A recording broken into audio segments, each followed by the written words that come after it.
Bonjour, je m'appelle Karine, j'ai 43 ans, je vis à Pau et je suis restée silencieuse toute ma vie. Boomerang, c'est mon témoignage sur l'inceste. C'est l'histoire d'une petite fille face à une famille qui fait partie du 1 sur 10. 1 sur 10, c'est quoi? C'est le nombre d'enfants victimes d'inceste en France. Donc quand vous prenez une classe de 30 élèves, 3 enfants sont concernés. 3 enfants sont en souffrance dans leur propre foyer, là où ils devraient finalement être le plus en sécurité. Boomerang, c'est aussi tout le parcours de guérison une fois adulte pour se reconstruire et ne pas vivre dans la haine. Je voudrais parler des retours que l'on me fait sur les réseaux sociaux depuis l'écriture de mon livre. Les auteurs de violences envers les enfants et ceux qui les cautionnent ou les taisent sont des monstres, ça c'est ok pour tout le monde.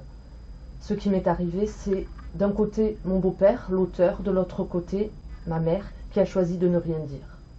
Ce qui revient souvent, c'est pourquoi étaler tout ça des années après? Et aussi, on pensait que c'était des gens bien. Mais on doit tous se réveiller. Les tueurs en série ont une tête normale, ce sont des bons voisins, des bons collègues. Les gens n'ont pas encore acquis ça. Ma mère est une grand-mère formidable, lui aussi a beaucoup de qualités. Mais il faut arrêter de croire que quelqu'un que vous considérez comme bien n'est pas capable du pire. Il faut aussi arrêter d'accabler les enfants devenus adultes qui parlent enfin des années après. Parce qu'avant, la honte et la culpabilité de faire éclater une famille entière empêchaient la prise de parole. Parler 20 ans ou 30 ans après, c'est le parcours banal d'un enfant victime d'inceste, surtout s'il a parlé étant petit et qu'on ne l'a pas cru. Il faut vraiment se rendre compte du poids que cet enfant porte sur les épaules. C'est nécessaire et vital de vouloir sortir du silence, et ça ne concerne pas que l'inceste. Ça concerne toutes les formes de violence, vécues dans l'enfance, dans l'adolescence ou à l'âge adulte. Par contre, un enfant n'a pas les mêmes armes, il lui faut du temps pour enfin parler.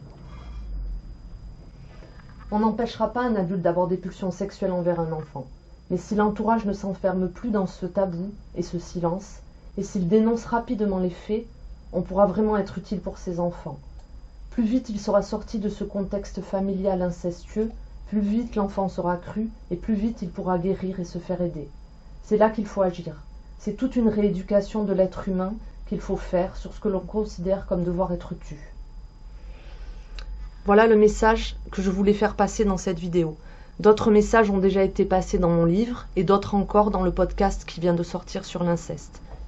Je reste disponible sur mes réseaux sociaux et sur mon site pour échanger avec les personnes qui le souhaitent, mais que personne ne vienne me dire qu'il aurait fallu garder cela pour moi. Je l'ai trop entendu, et comme je dis souvent, le silence tue. Il tue l'enfant, il tue la famille, il ne rend service à personne. Je peux comprendre que l'on soit gêné par le sujet, mais est-ce qu'il faut se taire pour autant et laisser ces gosses se débrouiller tout seuls sous prétexte que ça nous gêne? Ça n'est pas sérieux. On est en 2023, c'est dépassé. 2023, ça rime avec « Je te crois ». Et je vous invite à écouter le titre et à voir le clip de Anna Madé qui lutte activement contre cette omerta.